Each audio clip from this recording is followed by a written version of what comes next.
So we're so pleased to welcome Alan, you here tonight, and Rob. Alan has been a powerhouse in this business, leading both Warner Brothers and Disney, and helping bring some of the biggest and most beloved films to life. He and Rob Reiner founded Castle Rock Entertainment together, producing iconic titles like The Shawshank Redemption, The Green Mile, The Polar Express, Seinfeld, and so many others.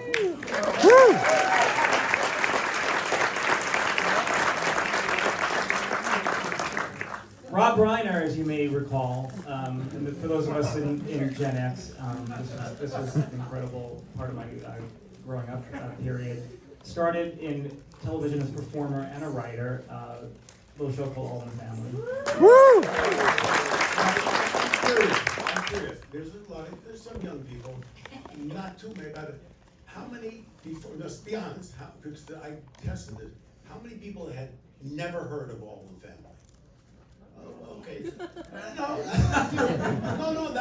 I appreciate it. It's over 50 years ago, and it was the biggest show on television for 5 years straight. Every week was number one. And it was seen by 40 to 50 million people every single week. And you had to watch it when it was on. Yeah. There was no DVR, no TiVo, nothing like that. We were a country of 200 million people, and 40 to 45 every single week watched that show. Now we're a country of what, 335 or 40, something like that? If you get a show that gets 5 million, 10 million, it's a big hit and nobody watches it at the same time. And it's usually a sporting event. You go to have dinner. Tell me if I'm wrong. No, you you're have right. dinner. Don't talk about it. I didn't see that episode. I'm only on season 1. You can't even talk about it. Anyway. It is. It's a different time. So Rob moved off of his successful acting career and television writing career into films. It's a partial list because this man defined crowd-pleasing movies with a brain in their head and a conscience in the second half of the 20th century. Stand By Me, The Princess Bride, When Harry Met Sally, Misery, A Few Good Men, and it goes on and on. This is Spinal Tap. Really an incredible career, and it's shaped generations. So, Alan and Rob, I have a question for both of you. Tell us a bit how you two met and began working together, and what inspired you to co-found Castle Rock Entertainment. What was your vision for the company at the time? Let me start by the meeting. One of the good things, one of the nice things about being over 80, it's a short list. And I can say I've known Rob Reiner for over 50 years. Wow. I never had an older brother. This is my Oh. own. So I joined Norman Lear and his partner then Bud Yorkin and Jerry Frencher in 1973 in January, and then shortly thereafter met everyone. All in the Family was by far the biggest show, as Rob said. It was the dominant show, but they then followed with Maud, Good Times, Jeffersons, One Day at a Time, Gary Hartman, all these shows. So we got to know each other, All in the Family, and this was many, many years before our founding of Castle Rock, which is in 1987. Yeah, in '87, here's what was interesting.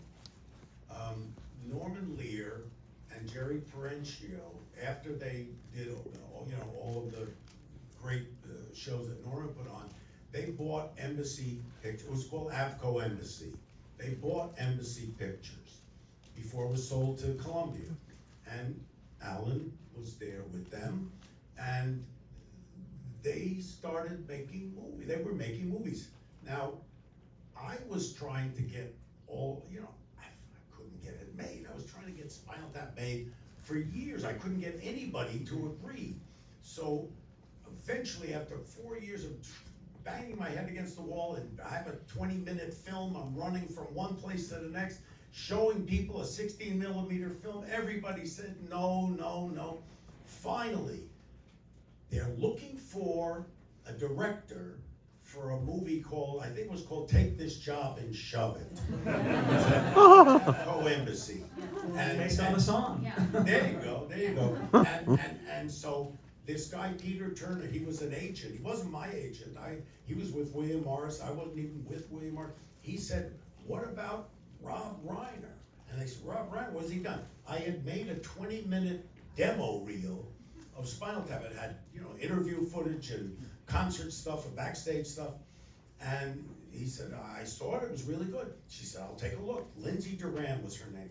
Oh, she was a great producer. Yeah, Lindsay Duran was the project executive at AFCO. She sees it and she goes, well, forget the movie work, what are you doing with this? And I said, I can't get anybody to make it, then nobody will make it. She said, I think I can get the head of the studio at the time was Frank Capra II. It was Frank Capra's son was running the studio. She said, I think I'll get him to distribute it if you can find some financing. Well, if you have this distribution, it's a lot easier to get financing. So I went around, I got like $1 million, a little bit more, and they said, okay. And I went back there and I said, I got some money. And then Norman and Jerry bought the company. And they scrapped everything. New people come in, whenever it's in development, get rid of it. And so I thought, oh no, it took us all this time. So I go to talk to Alan, who I know really well. I said, Alan, do me a favor, let me talk to Jerry and Norman, maybe. He says, okay. So he sets up a meeting, and there's Alan's there, Jerry, Norman, I think Barbara Leon. There was a couple of other people, Lindsay Duran was there. And I go and make this insane pitch. It's the greatest movie. It's a rock and roll. The kids will love it. Repeat business. It's gonna be big. You have to.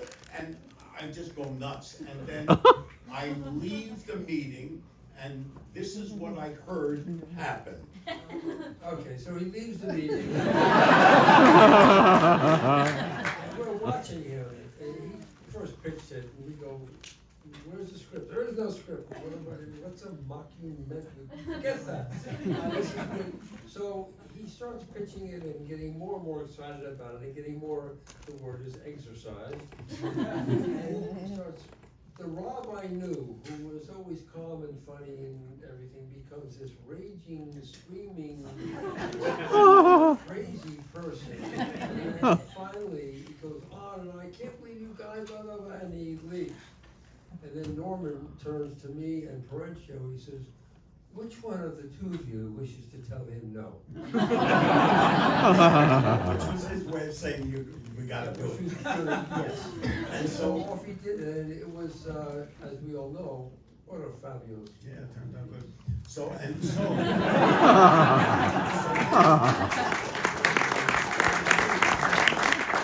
had another project there called A Sure Thing that Lindsay was also shepherding, and again, they did that. And then, like I say, the company was sold to Columbia. They sold to Coca-Cola, owned Columbia at the time.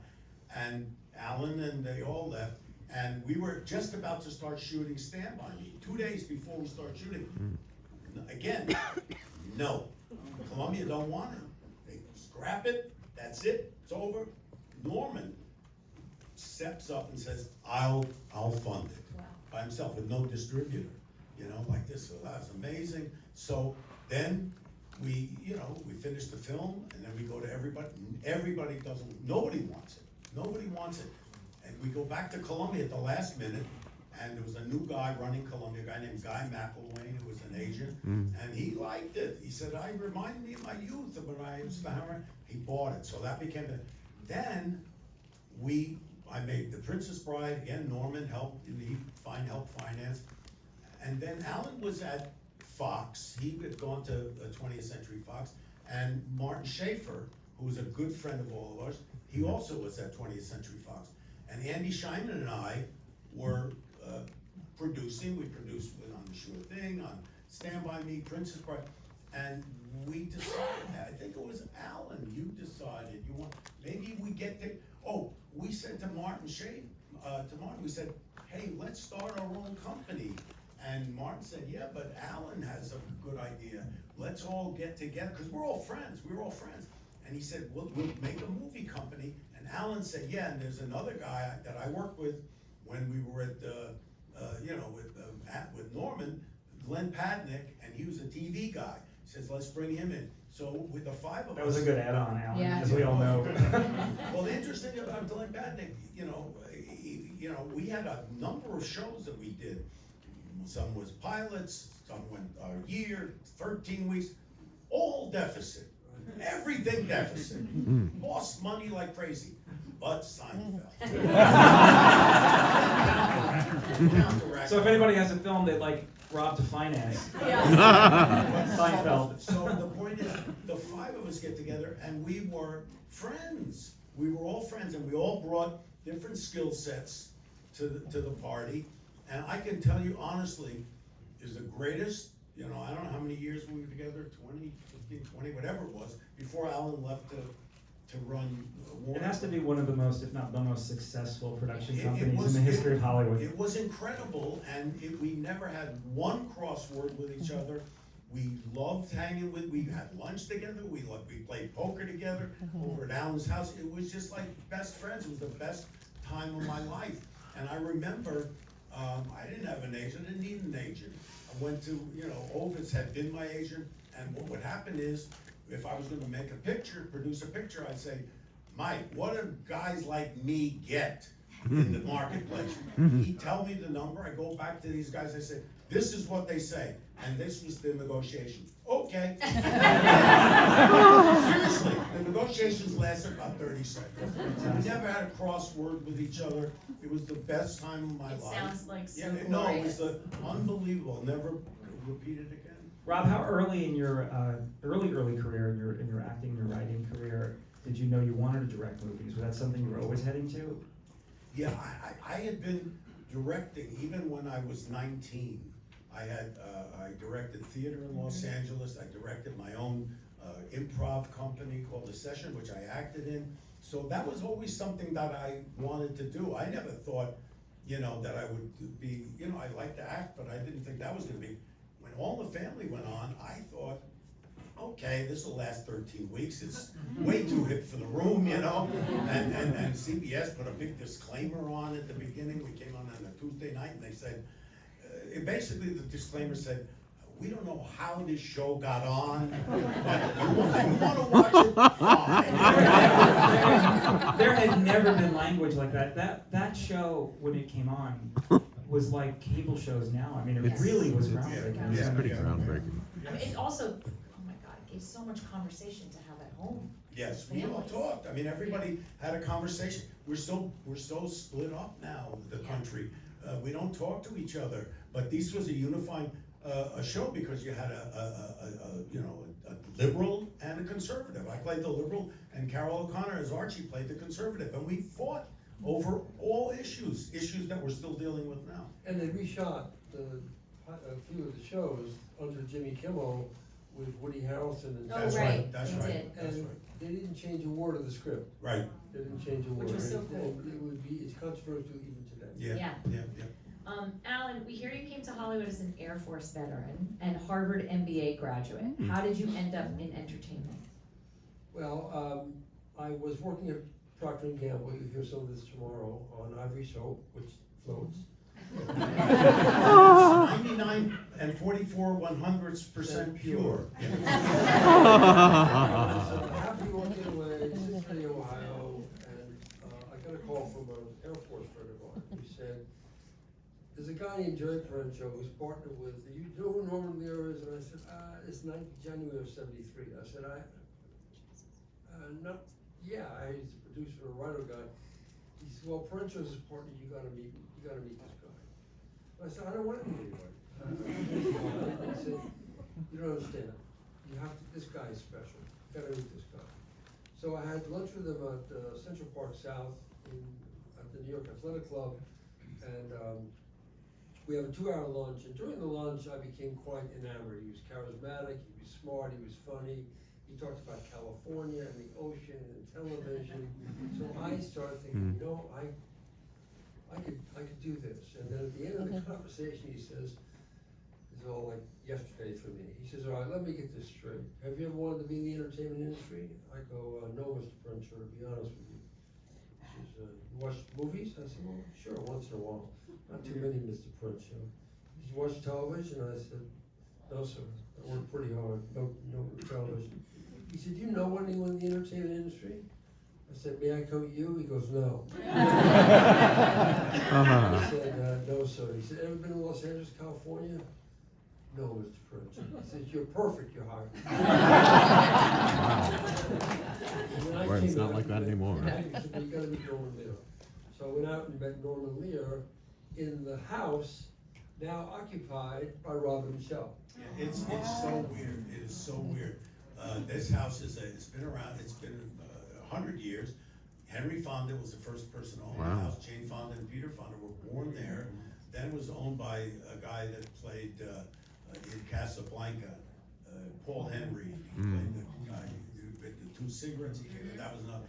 And then Norman Lear owned it for 18 years. And then Michelle and I are looking for, we just got married and we're looking for a house. And she goes and looks at this house. She didn't know it. And she's looking around and she said, boy, there's a lot of pictures of Norman Lear. Whoever owns this house must really like Norman Lear. She found out it was his house. I've been going there, I played tennis, I would go and I said, I used to say, if I ever get any money and have a success, I would like to have a house like this. So there we go. So that's the lineage. Alan, you know, sometimes we occasionally, especially the 2 years ago, we had the 100th anniversary of the studio. We cut these reels, sizzle reels that show the history of the studio. Literally half our reel was pre-Alan Horn and then post-Alan Horn. But we were half the reel in terms of, obviously, the hits Alan presided over here in a leadership position. You know, we're so inspired by everything from Chris Nolan's entire run to the Harry Potter series. And then you went to lead Disney and had another incredible era of leadership and stewardship and inspiring the next generation. Do you feel you picked up any skills or lessons in leadership from your days at Castle Rock that came with you to Warner's and Disney? Well, I think that there are certain sort of maxims, things you get along the way. I learned, but I've always, this is always a part of me, is to never lie to anybody about anything. When I was here at Warner Bros., I literally had agents call me and say, we heard that you fired so-and-so as an actor, so-and-so, and we heard it from your production, is it true? Because, you know, people spin things and all that. So I think that's one, and the second one is that in our business, and you know, Mike, you and Pam are doing this every day. You have the same, you're in the office I was in, and you're doing the same thing, you're overseeing the giant movie program. And one of the things I took along the way was that because you often in this position have to say no, you're the final court of appeal. People meet with production executives and this and that, and they hear no, they hear no, they hear no, and then finally they wind up in your office. And one of the things I've learned is to just, as Jerry Parencio said, hit him with the fish in the face. Just say it. Just say it honestly. Don't beat around the bush. Don't meander around. Just say it. And that, I think people would rather hear a fast no than hear a maybe and get dragged on for 6 months. And so that's one of the other things. I'm going to say something love here about that. Alan because he can't, he's not going to say it, but you know, I've been doing this, you know, for 60 years, you know, and I have never, ever met anybody like Alan.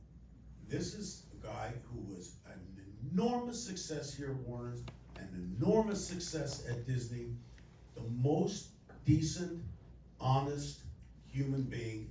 And you know, they say you have to be a cutthroat, you have to be mean, and you have to be tough. He was tough at times when he needed to be, but always fair, always fair. And what he said is, he never lied. He never lied. You knew you were getting a straight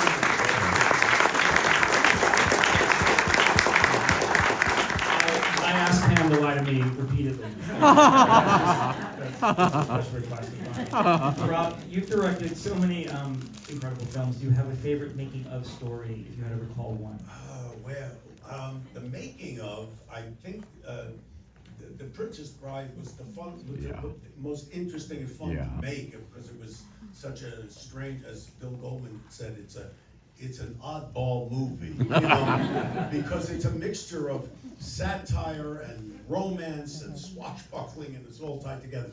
But the one that meant the most to me, the one, and I've said this before, that had the most meaning to me, was Stand By Me. And the reason for that is, it was the first movie I had made that was a real reflection of my sensibility and my personality.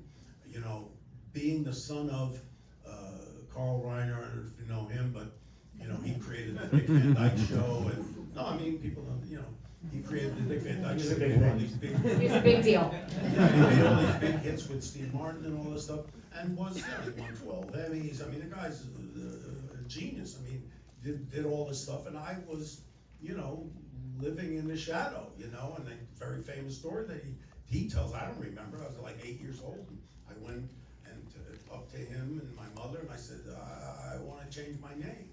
And they thought, oh, this poor kid, he's, you know, he's worried about living up to, in the shadow of, and all that stuff. And they said, well, what do you want to change your name to? And I said, Carl.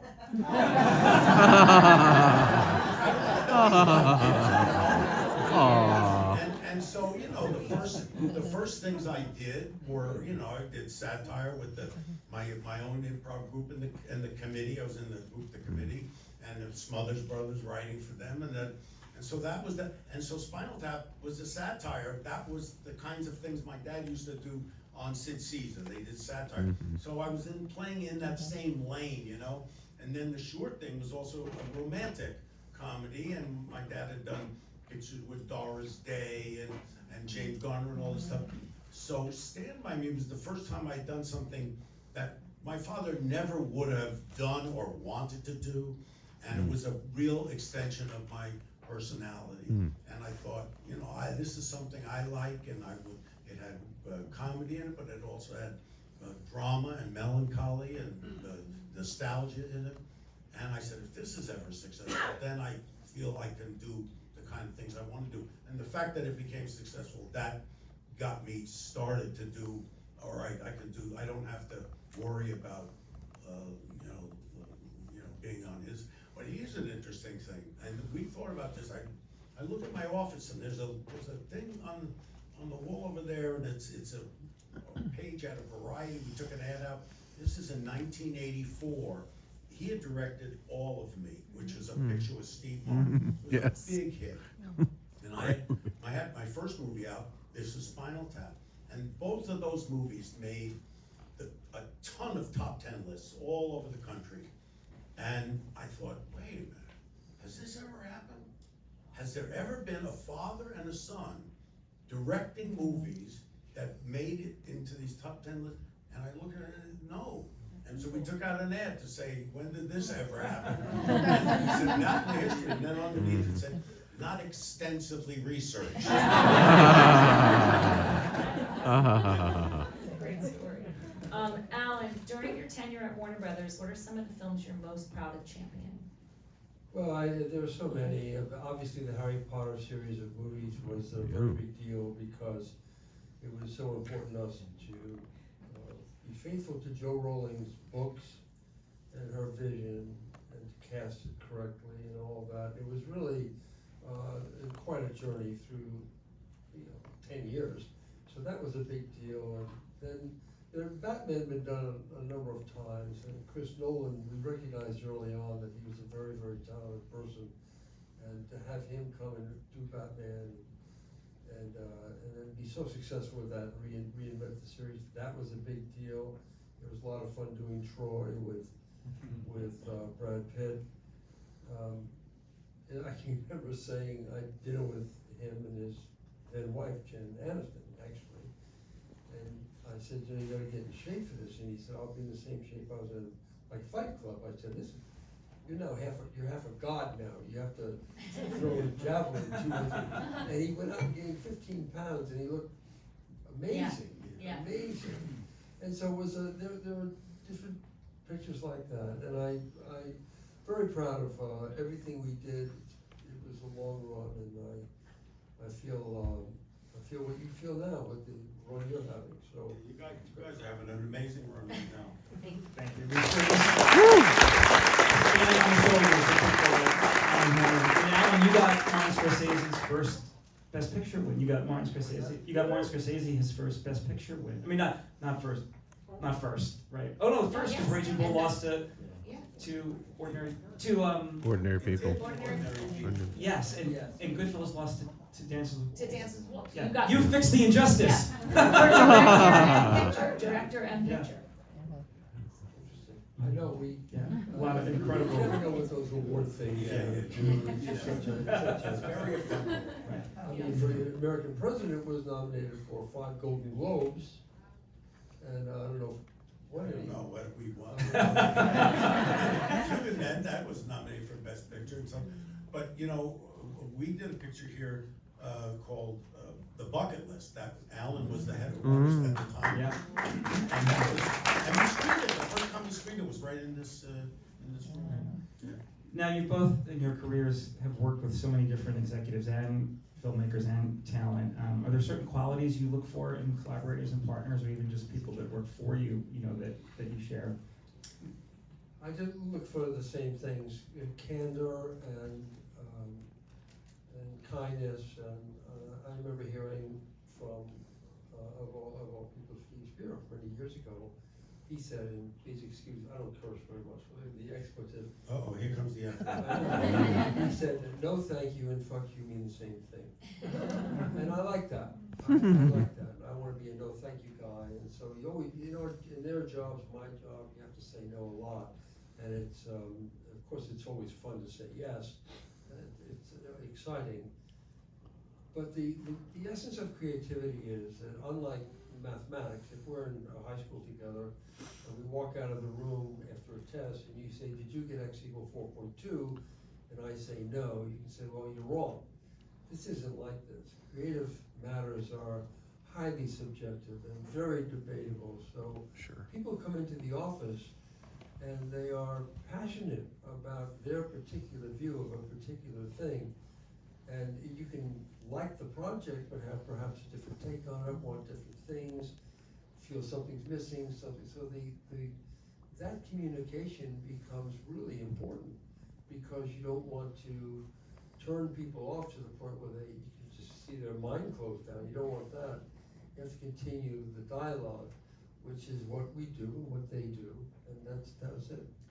For me, it's about working with people that, especially when you're making a movie, you're a little family for, 10 weeks, 12 weeks, whatever the time is. You want to be with people that every morning when you come into work, hey, there's that guy, there's that woman, I like that person, because you're spending your life in the room with them. So that's what I look for. You want them to be good at the job that they do, but you also want its quality of life. I mean, you're spending your time. I once said to Bob Layton, I've only had 2 editors. One was named Bob Layton, and now I got a guy named Bob Joyce. They're all named. So it's like, when you have a wife and you get divorced and you the same name, so you don't feel bad. But I remember saying to Bob Layton, You don't have to change the towels either. you know, I remember saying to Bob Layton, who I've made many, many pictures with, and in those days there was no, before the Avid and then Avid, and so you were in a cutting room for, hours and hours in dark, and I said, I spend more time in a darkened room with you than with any other person in the room. So you better like the person, and hopefully they do a good job. It's so true. Hey, Alan, so having worked with so many visionary filmmakers, what do you think defines a great creative partnership between a director and a studio? Well, that's an easy one, because I have found that no matter how important and prestigious the director, going right up to, I guess, the most famous name in film today is Spielberg. I guess he'd be the most famous person, is collaboration. I like to think that there is a willingness to listen. And as I've said, you can disagree and you can argue about things, but I found collaboration to be and I don't know much about Latin, but one of those sine qua nons, or quid pro quos, or whatever they want. Or agricola, and farmer. Or a two brute. Or the acta F, that whole dice thing. Anyway, so I just found that again, you are in this every day now, and you find yourself across the table from people who have a history of doing fine films. They're the reason you want to work with them. They're the reason they want to work with you, because they have worked with you before, because they know you, they trust you, and you are Warner Brothers, which is one of these iconic, just historic studios. But it's important that you can have a conversation, and that they don't perceive you as a suit, because that isn't fair. And the one thing, again, about and I think this is true of both of you, although you're a lot younger, is there's something about being so old, you can disagree. But they can't look at me now and say, well, what do you know? Hundreds of But the famous story of Fred Zinnemann, you know, he's shaking his head, he knows this story. Fred Zinnemann was a great filmmaker. Yeah. He made High Noon, he made a lot of great films. And he came into a meeting with two young movie executives, and they said to him, well, what have you done? And he said, you first. Rob, I know it's hard to tell or call it, but do you have a favorite part of the filmmaking process? The two favorite parts, I like working on the script, because I do a lot of writing. Sometimes I take credit, sometimes not, but I do a lot of writing on the script. That, and I like the editing. They're the most, to me, the most creative part, because that's where the writing comes in. You know, you're writing the script, and then you're writing, and particularly when I do a film like Spinal Tap, and I just did a sequel, it's improvised. So you're essentially writing with the pieces of film. You're creating a screenplay, and almost in a backwards manner. I like that. The making of the film, you know, the shooting and all that, is more pressure, it's more anxiety. You know, you want to make the days, you don't want to go over budget, you want to get great performances and all that stuff, and a lot of logistics and thousands of decisions to make. So that's a difficult part, but the contemplative part of writing and editing is my favorite. Rob, what's the best piece of advice you've received from a filmmaker, and who was it from? That's a great question, because I never asked anybody. You know, here's the thing that's great. I watch people, you know, I watch movies, I've seen thousands of movies, and luckily, because I'm an actor, I get to be in movies to watch how other people, now, the first experience I had was my dad.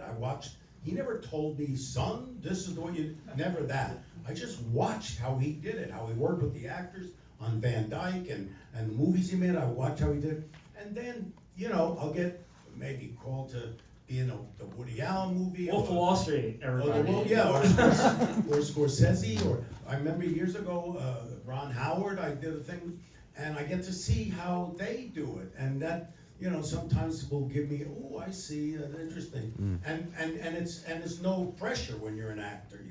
You don't have to make any decisions, you just have to show up and do it. Have you ever felt the temptation to, if you're seeing something go Yeah, sideways, I did.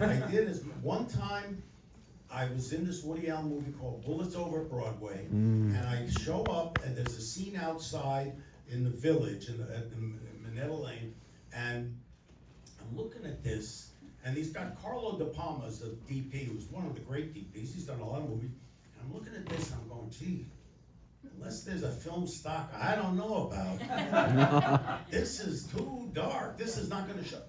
But I'm not going to say anything. What am I going to say? It's Carlo De Palma, it's Woody Allen. I don't say anything. I do the scene. It's Alan Arkin, it's me, it's Cusack, and we're all doing the scene. And then, you know, the next day, I get a call at my hotel. We just saw the dailies. It's a radio show. We're gonna have to reshoot it, so we can't see it. So, you know, But you deployed proper etiquette. Yeah, you did.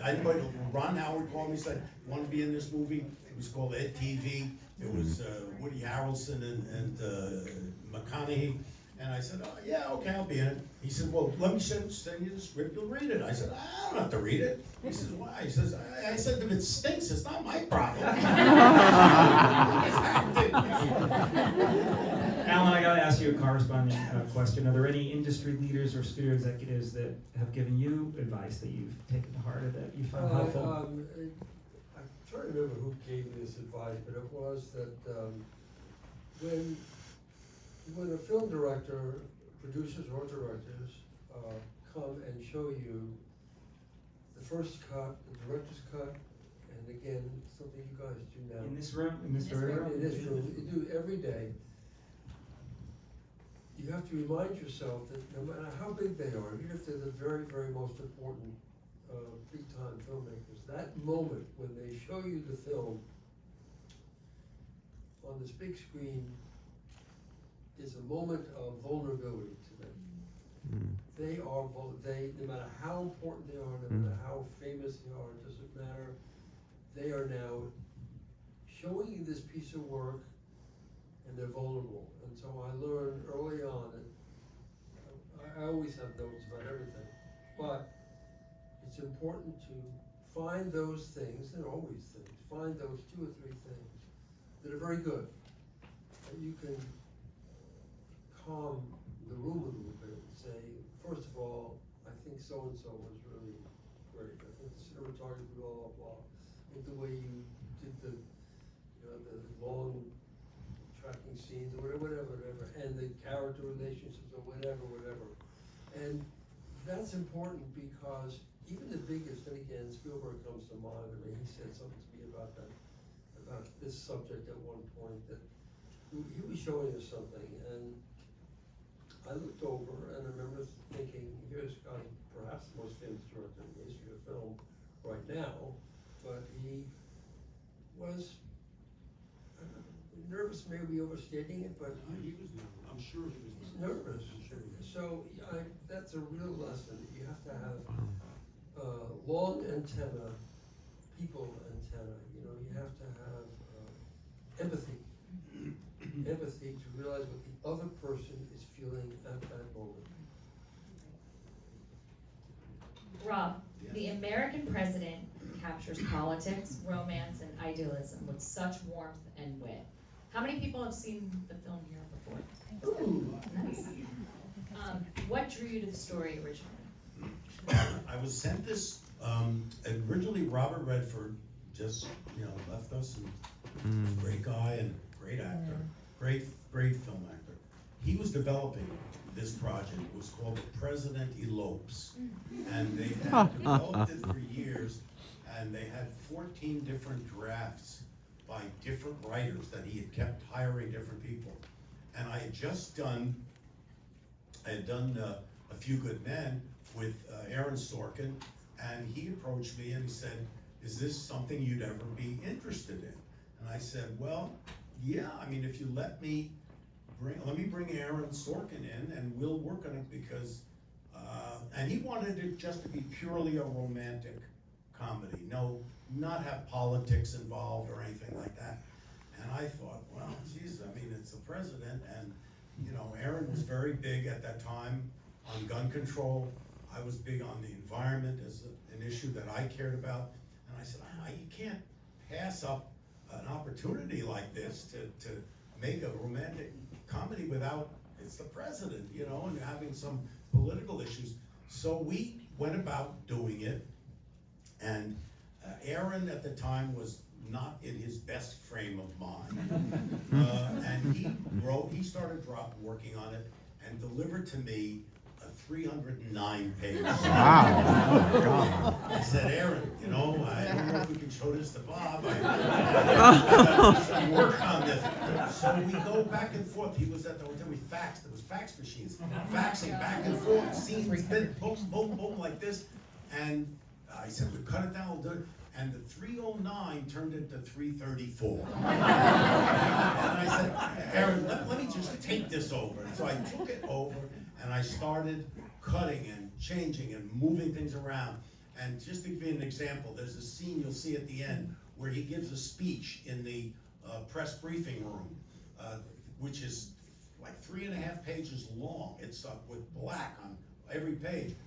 That speech was 15, I'm not gonna exaggerate, it was 15 pages long. Goodness. I said, we can't do this, Aaron. So I changed, I cut it down, I did all this stuff, and we got it down to like 169, 170, it's still too much. And I said, oh, at least we can send this to Bob. Send it to Bob, and he said, I told you, I don't wanna do politics, I just wanna do the romantic. But I had made a deal with him, and I said, if I get a script that I really like, and I really love, and if you don't wanna do it, I have to be free to, go someplace else. And he agreed to that, so after I sent it, he didn't want to do that, I said, okay. And then I said, who's gonna do this? The only two people I could think of that could pull it off in a romantic picture, you could believe is the president, at the time was Warren Beatty and Michael Douglas. Those were the only two. And so Warren, he back and forth, and you can never. I would prefer the 300-page draft. Yeah. Exactly. You can't pin him down. But Michael said yes, and I was lucky. I was lucky to get him. Yeah. Well, my final question tonight is a two-part question, and I hope you don't mind my asking, but the selection of American president, given where we are politically, did that play a factor on your selection of this movie out of your filmography for tonight? Yeah, 100%. And then my second part is, do you think we will ever or can ever get back to, perhaps not the earnestness of those days, but a better place? Okay, well, I'm going to tell you a couple of things about this. First of all, it is why I picked this, because we are at a time when our democracy is hanging by a thread. And if we don't turn this thing around within this next coming year until next November, we have a chance to lose it altogether. 250 years of this wonderful experiment could go away. So I wanted to, this is an idealized version of what we like a president to be. But here's something interesting. When we made this movie, when it came out, Clinton was the president. And he was running, he started running, I guess, for 1996 was his second term. And he was running around the country doing, stump things. And he watched this film on Air Force One all the time. He loved it. He would watch it over and over. And he gets off at one stump speech, one stop he's making, and he starts talking about, and it's in the film, about a 20% reduction in fossil fuel emissions over the next 10 years. And his aides come and says, what are you talking about? But it's a good idea. I like it. So, yes, I mean, it's aspirational, and it is what we'd like our country to be. And I do believe, maybe I'm a Pollyanna, I look at the positive, and I wouldn't have said this 2 weeks ago, but after Tuesday, I'm getting the feeling that we could turn this around. But we all have to come out and make our voices heard, and in a big way, in November. So to do it.